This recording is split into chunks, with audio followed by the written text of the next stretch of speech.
Enforcement agencies کے جو نوجوان شہید ہوئے ہیں ان کو خراج عقیدت پیش کرتا ہوں، ان کو سلام پیش کرتے ہیں، ان کی فیملیز کے ساتھ اظہار تعزیت کرتے ہیں۔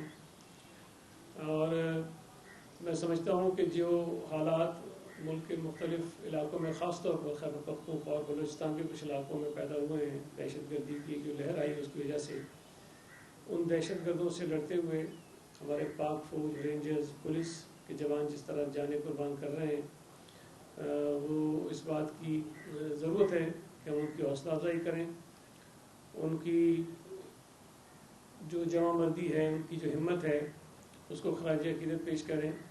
اور اس موقع پر جو ان نوجوانوں کی شہادتوں کے خلاف کبھی کبھی ایک مضمون پروپیگنڈا چلتا ہے، ہم اس کی مذمت کرتے ہیں اور سمجھتے ہیں کہ وہ لوگ جو ڈائریکٹلی یا انڈائریکٹلی ان قربانیوں کا مذاق اڑاتے ہیں، ان پر تنقید کرتے ہیں، وہ کسی نہ کسی طرح سے ان دہشت گردوں کے حمایتی ہیں اور ان ملک دشمن طاقتوں کی حمایت کرتے ہیں جو اس ملک میں امن و امان نہیں دیکھنا چاہتے ہیں۔ اس کے ساتھ ساتھ کل یہاں آپ نے دیکھا کہ جماعت اسلامی نے احتجاج کیا اور اس احتجاج کی آڑ میں انہوں نے پورے شہر کا جو ٹریفک کا نظام تھا اس کو تہس نہس کیا اور شہر کے لاکھوں وہ افراد جو اس وقت سڑکوں پہ سفر کر رہے تھے ان کی مشکلات میں اضافے کا وہ سبب بنے۔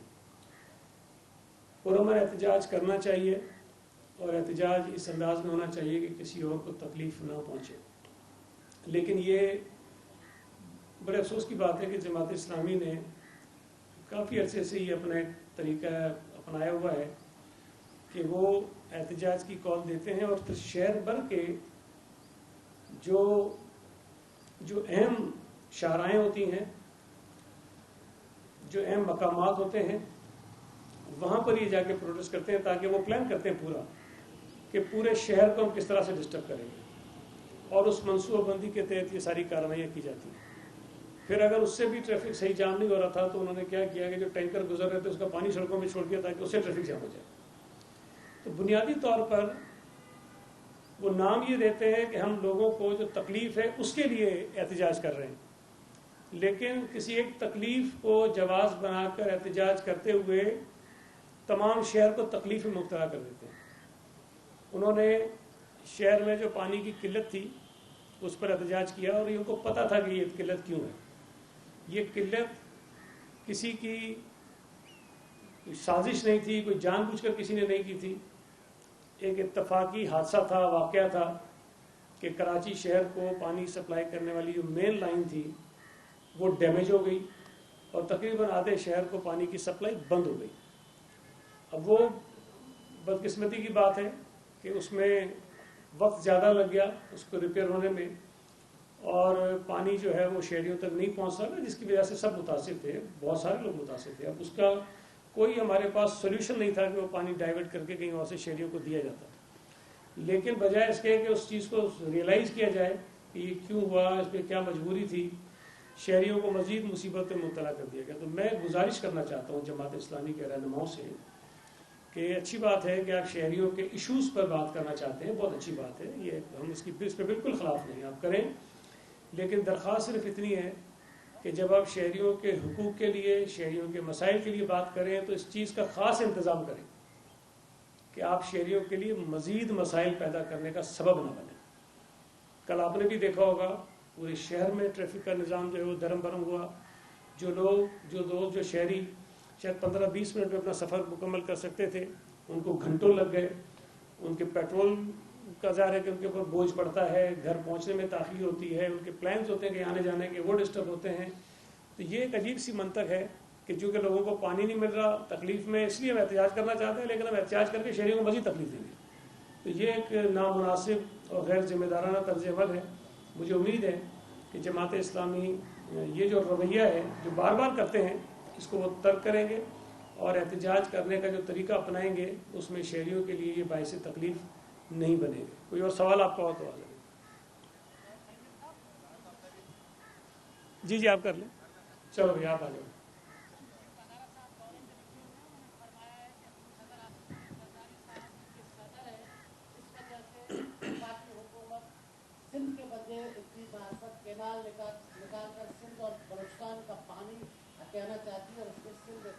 تعلق رکھنے والے صدر محترم استعمال ہو رہے ہیں؟ دیکھیں یہ بہت عجیب سی بات ہے جب وہ یہ بات کرتے ہیں. ملک میں پانی کی تقسیم کا ایک آئینی اور قانونی طریقہ کار اور ادارے موجود ہیں. جو ملک میں پانی میسر ہوتا ہے اس کی تقسیم کرنے کا جو ادارہ ہے اس کو ارسا کہتے ہیں. اور اس کے بعد اگر کوئی اور فورم ہے تو وہ سی سی آئی کا فورم ہے جس میں تمام صوبوں کی نمائندگی ہوتی ہے, چیف منسٹر ہوتے ہیں, اور وہ پھر جو بھی اختلافی ایشوز ہوتے ہیں صوبوں کے درمیان اس کو وہ طے کرتا ہے. صدر پاکستان کا عہدہ جو ہے وہ ٹھیک ہے ہیڈ آف دا اسٹیٹ ہیں, لیکن صوبوں کے درمیان جو ریسورسز کی تقسیم ہے اس میں صدر پاکستان کا کوئی آئینی کردار نہیں ہے. ارسا کی جو میٹنگ ہوئی جس میں یہ جو کینالز ہیں, متنازع کینالز ہیں, اس کے متعلق جو ان کی رپورٹ ہے اس میں انہوں نے اس کی مخالفت کی ہے. انہوں نے کہا ہے کہ یہ ٹھیک نہیں ہے. ارسا کی رپورٹ جب انیشلی یہ چیزیں ساری سامنے آئی تھی, اس کے بعد ظاہر معاشد حکومت کا اپنا ایک سٹانس سامنے رکھا. اس کے بعد یہ پروجیکٹ ایکنک کے سامنے آیا, کیونکہ جو ترقیاتی منصوبے ہوتے ہیں بڑے وہ ایکنک اپروول دیتی ہے ان کی. وہاں پر بھی سندھ حکومت کا بڑا سخت اور واضح موقف موجود ہے جو ہم نے ان کینالز کے خلاف رکھا. ایکنک نے یہ منصوبہ اپروو کیا ہماری شدید مخالفت کے باوجود, لیکن انہوں نے سی سی آئی کو ریفر کیا اور اس کنڈیشن کے ساتھ کیا کہ سی سی آئی سندھ حکومت کے جو اعتراضات ہیں اس کو مد نظر رکھتے ہوئے اس پر فیصلہ کرے, اور سی سی آئی کا ابھی تک اجلاس نہیں ہوا. اس دوران جب میں بات یہ کر رہا ہوں اس وقت پورے صوبے میں کہیں سے کوئی آواز اٹھی نہیں تھی. سندھ اسمبلی نے اپنے اجلاس میں اور پیپلز پارٹی کے ممبر نے اس کے خلاف قرارداد پیش کی. سندھ اسمبلی میں اس پہ تفصیلی بات ہوئی, بحث ہوئی, اور وہ قرارداد اتفاق رائے سے منظور ہوئی. تو اب اگر کوئی سیاسی مخالف سندھ حکومت کو اس میں بلا وجہ تنقید کا نشانہ بنا رہا تو یہ ان کا کام ہے, لیکن جو حقائق ہیں, جو فیکٹس ہیں, جو ڈاکومنٹس ہیں وہ یہ بتاتے ہیں کہ سندھ حکومت ان کینالز کی بھرپور مخالفت پہلے دن سے کر رہی تھی, کر رہی ہے اور کرتی رہے گی. اور ہم یہ پوری کوشش کریں گے کہ یہ کینالز جو ہیں وہ نہ بنے, اس لیے ان کے کینالز کے بننے سے سندھ جو پہلے ہی پانی کی قلت کا شدید شکار ہے, اگر یہ کینالز بن جاتے ہیں تو ہمارے ہاں پانی کی قلت بہت شدید ہو جائے گی, جس سے ہمارا جو ایگریکلچر ہے وہ متاثر ہوگا. اور ایگریکلچر اگر متاثر ہوتا ہے تو صرف سندھ متاثر نہیں ہوگا, ایگریکلچر کے متاثر ہونے سے پورا پاکستان متاثر ہوگا. اور پورے پاکستان میں جو کھانے پینے کی اشیاء ہیں جو کاشت ہوتی ہیں ملک میں اس کی قلت پیدا ہوگی, پھر مجبوراً آپ اس کو باہر سے امپورٹ کریں گے, اس کی ایک کاسٹ ہوتی ہے. تو یہ ایک عجیب سی چیز ہے جو ہماری سمجھ سے باہر آتا ہے. اور ویسے بھی اگر آپ اس کو بہت سیدھے الفاظ میں بات کریں کہ ایک ایسا علاقہ ساؤتھ پنجاب کا جہاں پانی نہیں ہے, آپ اس کو پانی دے کر تو آباد کرنا چاہتے ہیں, لیکن جو علاقے آباد ہیں پہلے سے اس کو آپ غیر آباد کرنا چاہتے ہیں. تو یہ تھوڑی سی عجیب سی بات ہے جو ہماری سمجھ سے باہر ہے. ایک سیکنڈ جی.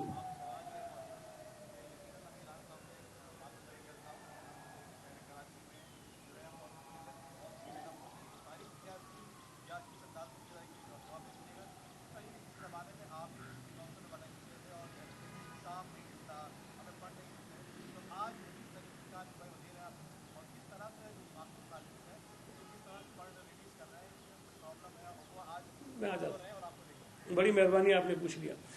دیکھیں پہلا جو سوال آپ کا تھا یہ کسی سے ڈھکا چھپا نہیں ہے. آپ سارے کراچی میں صحافت کرتے ہیں اور آپ نے کراچی کا وہ افسوسناک اور بڑا تاریک دور بھی دیکھا ہے جب یہاں ایم کیو ایم کی گنڈا گردی, دہشت گردی, بدماشی عروج پہ تھی, اور اس شہر کے کوئی 80% علاقوں میں کوئی اور سیاسی جماعت اپنی سیاسی ایکٹیویٹیز نہیں کر سکتی تھی. اور اگر کوئی سیاسی کارکن آگے بڑھتا تھا تو وہ بوری میں بیچارہ چلا جاتا تھا, اس کی شہادت ہو جاتی تھی, مارا جاتا تھا. تو اگر وہ دہشت گردی کا دور ختم ہوا اور کراچی میں سیاسی کارکنوں نے, سیاسی جماعتوں نے آزادی کے ساتھ اپنی سیاسی سرگرمیاں پورے شہر میں شروع کی, تو وہ جو ایک اسپیس ملی ہے اس میں پیپلز پارٹی نے اپنی جگہ بنائی اور رانا صاحب نے بالکل ٹھیک ہے، اس میں کوئی غلط بات تو نہیں ہے کہ جب وہ اسپیس ملی ہے تو پیپلز پارٹی نے اس میں اپنی جگہ بنائی، اور ہم اورنگی ٹاؤن میں، کورنگی میں، ڈسٹرکٹ سینٹرل میں جہاں عام طور پہ ہم نہیں جا سکتے تھے، ایون ڈسٹرکٹ ویسٹ کے بلدیہ ٹاؤن کے علاقے میں ہم نہیں جا سکتے تھے، ہم اب وہاں جا رہے ہیں اور کامیابیوں کی حاصل کر رہے ہیں۔ دوسرا جو آپ کا سوال ہے کہ ہم جو ریسورسز ہیں یا جو فنڈز ہیں بلدیاتی اداروں کو، اس کو ہم تقسیم صحیح نہیں کر رہے ہیں۔ دیکھیں اس وقت پورے صوبہ سندھ میں جماعت اسلامی کے پاس صرف 9 ٹاؤنز ہیں، پورے سندھ کے اندر صرف 9، ایسا ہی ہے، اور پی ٹی آئی کے پاس غالباً 3 ہیں، ایک حیدرآباد میں، 2 کراچی میں، باقی تو ساری پیپلز پارٹی ہے نا۔ ہمارے لیے بڑا آسان تھا کہ جب سندھ حکومت نے اس سال او زی ٹی کے پیسے بڑھائے، 80 ارب روپے ہم نے اضافی دیے بلدیاتی اداروں کو، تو ہم کوئی ایک منصفانہ فارمولہ نہ بناتے اور جہاں جہاں پیپلز پارٹی کے لوگ بیٹھے ہیں ہم ان سے درخواستیں منگاتے، اسپیشل گرانٹ کے نام پہ ان کو پیسے دے دیتے، ہم اپنا کام سیدھا کر سکتے تھے، لیکن ہم نے یہ نہیں کیا۔ ہم نے ایک فارمولہ بنایا اور اس فارمولے کے تحت تمام کونسلز کو، سندھ بھر کی کونسلز کو یکساں طور پر جو اضافہ ہونا تھا او زی ٹی میں، وہ اضافہ ہم نے کیا، اور اس میں جماعت اسلامی کے کراچی کے وہ ٹاؤنز بھی شامل ہیں جہاں پیپلز پارٹی کا شاید ایک بھی چیئرمین یا وائس چیئرمین نہیں ہے۔ پھر اگر یو سیز کی بات کریں تو جماعت اسلامی کے پاس کراچی میں یو سیز ہے صرف، باقی تو کہیں بھی نہیں ہے، کراچی سے باہر نکلے تو ایک بھی یو سی ان کے پاس نہیں ہے۔ لیکن ہم نے جو یو سیز کے پیسے بھی بڑھائے وہ بھی یکساں بڑھائے، کراچی والوں کو جو یو سیز ہیں اس میں 5 لاکھ سے، جو شہری کہہ لیں، کراچی نہیں، حیدرآباد بھی ہے، سکھر بھی ہیں، جو ٹاؤن جو یونین کمیٹیز ہیں، ہم نے 5 لاکھ سے 12 لاکھ کر دیے، اور جو رورل یونین کونسلز ہیں اس کو 5 لاکھ سے 10 کر دیا۔ تو ہم نے یکساں ایک فارمولہ رکھا جس کے تحت تمام کونسلوں کو انصاف کے ساتھ ہم نے ان کے فنڈز میں اضافہ کیا۔ اب اگر اس پہ کوئی کہتا ہے کہ ہم نے یہ غلط کیا ہے تو میں یہ سمجھتا ہوں کہ یا تو وہ اس کو معلومات نہیں ہے یا پھر کوئی جھوٹ بولتا ہے۔ حقیقت یہ ہے کہ ہم نے یکساں طور پر تمام کونسلوں کو بلا تفریق کے اضافی فنڈز جو ہیں فراہم کیے۔ صحیح صاحب یہ بتا دیں، جی صاحب یہ بتا دیں، ایک طرف 9 مئی کے جو ملزمان تھے ان کو سزائیں آتی ہیں، دوسری طرف پی ٹی آئی سے بات چیت کرنے کے، مذاکرات کرنے کے لیے وزیر اعظم کمیٹی تشکیل دیتے ہیں، تو کیا آپ یہ تاثر درست ثابت ہونا شروع ہو گیا ہے کہ ڈھیل اور ڈھیل پہ عمل ہونا شروع ہو گیا ہے؟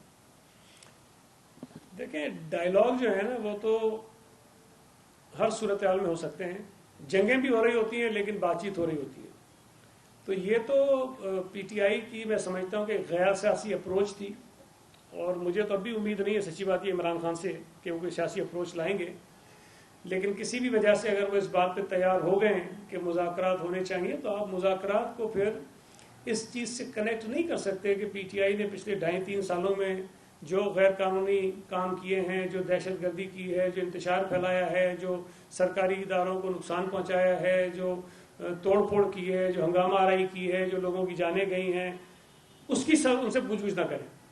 مطلب اس کا مطلب یہ ہے کہ آپ ان کو کلین چٹ دیتے ہیں، سارے جو ان کے گناہ ہیں، ان کے جرائم ہیں، ان کے جو کرائم ہیں، جو پاکستانی قانون کے تحت ان کو سزائیں ملنی چاہیے، وہ چھوڑ دیجئے سب اور مذاکرات کر لیجئے۔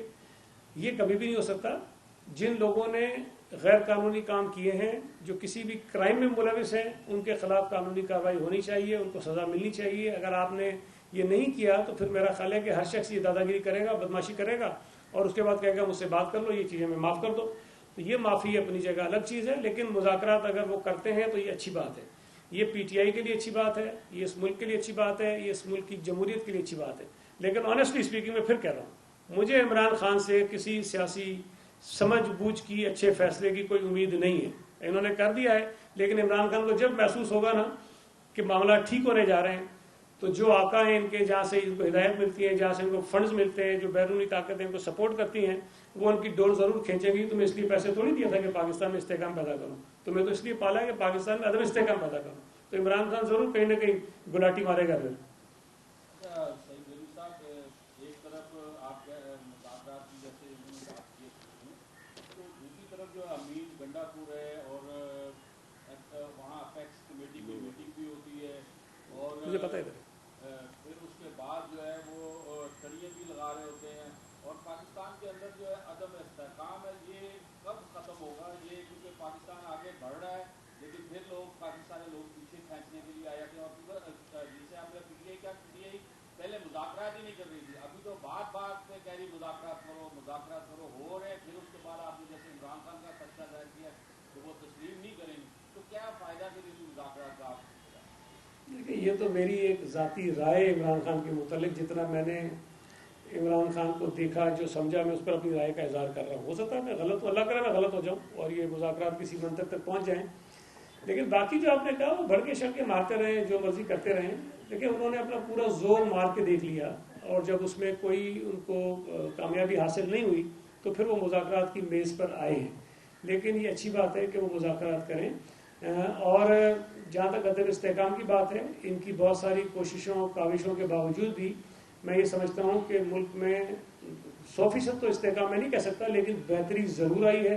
پچھلے 2-3 سال میں اگر آپ دیکھیں تو آج سے 2 سال پہلے، 2.5 سال پہلے، 3 سال پہلے جو ہماری معیشت کی صورتحال تھی، جو ہمارے یہاں پولیٹیکل عدم استحکام تھا، اس کی صورتحال تھی، اس سے اگر موازنہ کریں تو آج ملک بہتر حالات میں ہے. اور ہم سب کو دعا کرنی چاہیے کہ پاکستان معاشی بحران سے نکلے، سیاسی عدم استحکام سے نکلے. اس لیے کہ اگر سیاسی عدم استحکام ختم ہوتا ہے، معاشی بحران ختم ہوتا ہے، تو اس کا بینیفیشری کوئی ایک شخص، کوئی ایک جماعت، کوئی ایک گروہ نہیں ہوتا. اس ملک میں رہنے والے تمام لوگ اس کے فوائد سے کو حاصل کر سکتے ہیں. اور اس ملک میں خاص طور پہ وہ غریب لوگ، وہ مڈل کلاس لوگ جن کی زندگی اجیرن ہو گئی تھی مہنگائی کی وجہ سے، بے روزگاری کی وجہ سے، مشکلات کی وجہ سے، ان کو کم از کم کوئی ایک ایسے حالات میسر آ جائیں کہ وہ اپنی زندگی، اپنے بچوں کی زندگی سکون سے گزار سکیں. سعید گنج صاحب، یہ کہیے گا کہ شہر کراچی میں دن بدن پانی کی قلت بڑھتی جا رہی ہے. حالت یہ ہے کہ جو حکمرانی کرنے والے لوگ ہیں وہ ایک دوسرے پہ الزامات لگاتے ہیں. میئر کراچی وزیر ٹرانسپورٹ پہ الزام لگاتا ہے کہ ان کی وجہ سے یہ لائن ٹوٹی ہے، اور وہ کہہ رہا ہے کہ جو ہے وہ میئر الزامات کریں. آخر شہریوں کو یہ پانی کب سپلائی ہوگا؟ آپ وزیر بلدیات ہیں، آپ اس پہ کیا کہیں گے کہ ان کا ذمہ دار کون ہے؟ دیکھیں، 2 مختلف سوال ہیں. پہلے تو جو آپ کی ایک چھوٹی بات ہے میں اس کا جواب دے دوں کہ نہ تو وزیر ٹرانسپورٹ میں کھدائی کر رہے تھے خود، اور نہ ہی ان کی ہتھوڑے لگنے سے، ان کے کرین لگنے سے وہ لائن ٹوٹی ہے. یہ عجیب سی بات ہے کہ وزیر کو، وزیر اعلیٰ کو کسی کو ذمہ دار ٹھہرا دیا جاتا ہے. صوبے کے اندر، ملک کے اندر بے شمار ڈیولپمنٹ کے کام ہو رہے ہوتے ہیں، اور کہیں کہیں جو زمین پر کام کرنے والے کانٹریکٹرز ہوتے ہیں، مشینری ہوتی ہے، ان کی غلطی کی اور کوتاہی کی وجہ سے اس قسم کے واقعات ہو جاتے ہیں. یہ حادثات ہوتے ہیں، اس کو آپ یہ نہیں کہہ سکتے کہ انٹینشنلی کسی نے کیا ہے. وہ ہو گیا، اس کا ایک نقصان ہوا، اس پہ ہم نے جرمانہ بھی کر رہے ہیں، اس کی یقینی طور پر تحقیقات بھی کریں گے، ان کو پابند بھی کریں گے کہ آئندہ احتیاط سے وہ کام کریں اور اس قسم کی جو یوٹیلیٹیز ہیں اس کو وہ ڈیمیج نہ کریں. جو پانی کی قلت ہے، دیکھیں شہر میں یہ سب کو پتہ ہے کہ جتنے پانی کی ہمیں ضرورت ہے شہر کو، اس کا آدھا پانی ہمیں میسر ہے. اس آدھے پانی میں بھی اگر اس قسم کے واقعے کی وجہ سے پانی کی سپلائی کم ہو جائے تو یقیناً جو قلت ہوتی ہے اس میں اضافہ ہو جاتا ہے. تو اس وقت جو ہم کام کر رہے ہیں اس میں سب سے بڑا جو امپورٹنٹ کام ہے جو تیزی سے ہو رہا ہے وہ ہب کینال کی ری ہیبلیٹیشن ہے، اور اس کے ساتھ ایک نئے کینال کی تعمیر ہے. آپ کے علم میں ہے ہب کینال سے کراچی کو 100 MGD پانی جو ہے وہ ملتا ہے، لیکن چونکہ کینال کی حالت ٹھیک نہیں ہے تو 100 MGD پانی ہم لے نہیں پا رہے ہیں. وہ 60-65 کے قریب پانی وہاں سے ملتا ہے. یہ کام میرا خیال ہے کہ اگلے 8 سے 9 مہینے کے اندر اندر مکمل ہو جانا چاہیے، اس لیے کہ بڑی تیزی سے وہاں کام ہو رہا ہے. یہ جب مکمل ہو جائے گا، ایک تو ہمارا جو 100 MGD ہے کوٹا وہ ہمیں ملنا شروع ہو جائے گا، تو اس کا مطلب ہے کہ 35-40 MGD ہمیں جو کوٹے سے کم مل رہا ہے وہ ہم پورا کر لیں گے. اور اس کے ساتھ ساتھ چونکہ ہب کینال میں سر پانی بہت زیادہ ہے تو ہم کوشش یہ کر رہے ہیں کہ اس کے پیرالل ایک اور کینال بھی بنا رہے ہیں کہ جس میں بھی گنجائش ہے کہ ہم اس سے اضافی پانی بھی لے سکتے ہیں. تو ہم بات چیت کر رہے ہیں کہ ہم جو نیا کینال ہے اس سے بھی اضافی کوئی پانی ہم لے لیں. تو امکان ہے کہ تقریباً 70-80-85 MGD پانی جو ہے ہب کینال کی اس پروجیکٹ کے مکمل ہونے کے بعد کراچی کو اضافی مل جائے گا. اور دوسرا جو K4 کا پروجیکٹ ہے اس پہ بھی کوشش ہے کہ سال بھر کے اندر دسمبر 2025 تک یہ مکمل ہو جائے. اب اس میں سندھ حکومت کی سنجیدگی کا اندازہ اس بات سے لگائیں کہ آپ کے علم میں ہے کہ ہب کینال K4 کے جو ہیں وہ 3 کمپوننٹ ہیں. ایک جو ہے وہ کینال ہے جو کینجر سے کراچی تک آ رہا ہے، وہ وابڈا بنا رہا ہے، اس کی فنڈنگ فیڈرل گورنمنٹ کر رہی ہے. اس کے بعد ایک ہے آگمنٹیشن. آگمنٹیشن کا مطلب ہے کہ کراچی میں جب کینال سے پانی آ جائے گا تو شہر میں پانی کی تقسیم کا جو نظام ہے، جو لائنیں بچھنی ہیں، وہ سندھ حکومت کر رہی ہے. جو KWSSIP کا پروجیکٹ ہے ورلڈ بینک فنڈڈ، اس میں $256 ملین کا یہ منصوبہ آگمنٹیشن کا جو ہم کر رہے ہیں. اچھا، چونکہ وہ ورلڈ بینک کے اپنے پروسیس ہوتے ہیں، اس میں کبھی تاخیر ہوتی ہے، تو دو اس کے پارٹ ایسے تھے کہ جس میں اگر ورلڈ بینک کے پروسیس کا ہم انتظار کرتے ہیں تو اس میں تاخیر ہو رہی تھی. تو سندھ حکومت نے وہ پیسے اپنے وسائل سے فراہم کرنے کی کمٹمنٹ کی، جس میں ایک تو آپ کے علم میں ہے کہ جو ریڈ لائن بن رہی ہے اس روٹ پر 2.7 کلومیٹر کی ایک لائن ڈلنی ہے. یا تو ہم یہ کرتے کہ ریڈ لائن مکمل کرتے، اس کے بعد دوبارہ توڑتے اور دوبارہ ڈالتے. تو سندھ حکومت نے وہ پیسے خود فراہم کیے کہ 2.7 کلومیٹر کی لائن جو ہے وہ اس وقت ڈال دیں آپ، تاکہ وہ ہمارا کام مکمل ہو جائے. تو یہ بھی وقت ہمارا بچے گا. اور اس کے ساتھ ساتھ آگمنٹیشن کی جہاں جہاں سے یہ کام ہونا ہے وہاں یوٹیلیٹیز کی جو شفٹنگ ہے، مطلب پانی کی، گیس کی، بجلی کی جو لائنیں ہیں ان کی شفٹنگ کا کام ہے. اس کے اوپر 7 ارب روپے کی لاگت ہے. اور یا تو ہم انتظار کرتے ہیں کہ ورلڈ بینک کا پروسیس مکمل ہو، اس کے بعد ہم یہ کام شروع کریں. لیکن CM صاحب نے یہ 7 ارب روپے دینے کی بھی کمٹمنٹ کر لی اور یہ کہا کہ یہ کام ابھی سے کر لیں، ہم انتظار نہیں کریں گے ورلڈ بینک کا پروسیس کا مکمل ہوتا ہے. تو وہ وقت بھی ہم بچا رہے ہیں اس میں. تو کمٹمنٹ ہماری اس میں ہے کہ ہم جلد از جلد اس کو مکمل کریں. اور ابھی ہم نے یہ ٹاسک دیا ہے جو یقینی طور پر بڑا چیلنجنگ ٹاسک ہے کہ دسمبر 2025 تک یہ آگمنٹیشن کا جو کام ہے اس کو مکمل کر لیں. اگر اس کے اندر کوئی مسائل نہیں پیدا ہوتے ہیں جو بعض اوقات آ جاتے ہیں، جو ہم اس وقت ہماری نظروں میں نہیں ہوتے ہیں، تو اس میں تاخیر کے امکانات ہو سکتے ہیں. لیکن پلان ہمارا یہ ہے کہ دسمبر 2025 تک آگمنٹیشن کا کام ہم کر لیں. اور وابڈا کے چیئرمین آئے تھے ایک میٹنگ میں، تو وہ بھی یہ یقین دہانی کرا رہے تھے کہ جو کینال کا کام وہ کر رہے ہیں وہ بھی دسمبر 2025 تک شاید وہ پورا کر لیں گے.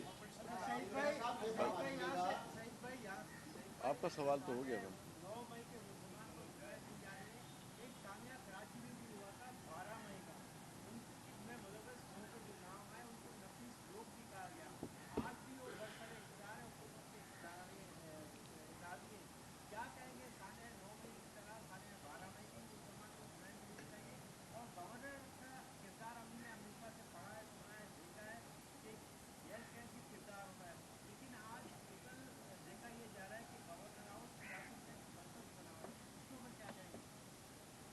دیکھیں، جو 12 مئی کی بات کر رہے ہیں اس کے ہم خود آئی وٹنس ہیں.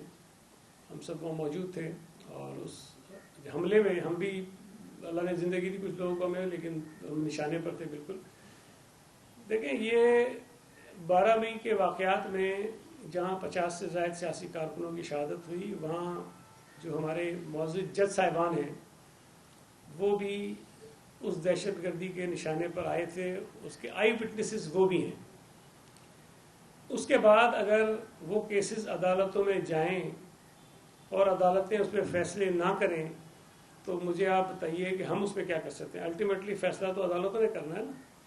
تو 12 مئی کے قاتلوں کو یا ذمہ داروں کو اگر کوئی سزا نہیں ملی تو میرا خیال ہے کہ یہ سوال مجھ سے زیادہ ان ججز سے کرنا چاہیے جن کو دیواریں پھلانگ کر جو ہے وہ عدالت میں جانا پڑا تھا اور کئیوں کو راستے میں گاڑیاں روک کر گاڑیوں سے اتار کر گھر بھیجا گیا تھا. میں نام نہیں لینا چاہتا ہوں، مجھے اور آپ کو سب کو پتا ہے کہ کون کون سے ججز تھے ہائی کورٹ کے جن کے ساتھ یہ ہوا تھا.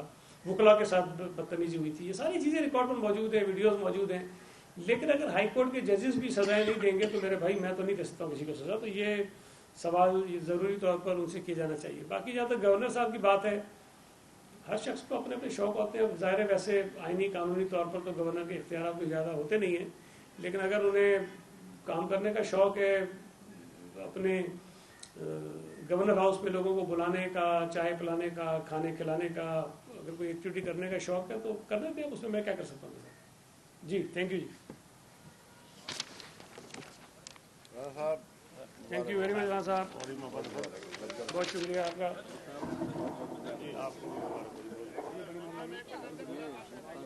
ہمارا